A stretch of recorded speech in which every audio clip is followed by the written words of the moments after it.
এই থামো, কেন কাটছো এই গাছটা? এই গাছটা তো আমাদের। কেন কাটবো না? এই গাছ তোদের বাপের নাকি? হ্যাঁ, আমার বাপের। তোমার বাপের কোন জায়গায় নাম লেখা আছে নাকি? হ্যাঁ হ্যাঁ, লেখা আছে, উপরে দেখ।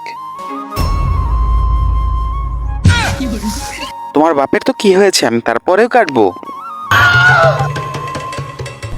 তুমি এভাবে মানবে না, দাঁড়াও। উলুলুলুলুলুলুলু। বন্ধুরা, তোমরা দুধ খেতে ভালোবাসো নাকি মদ খেতে? যদি দুধ খেতে ভালোবাসো, একটু লাইক দিয়ে চ্যানেলটি সাবস্ক্রাইব করে কমেন্টে বলে যাবে।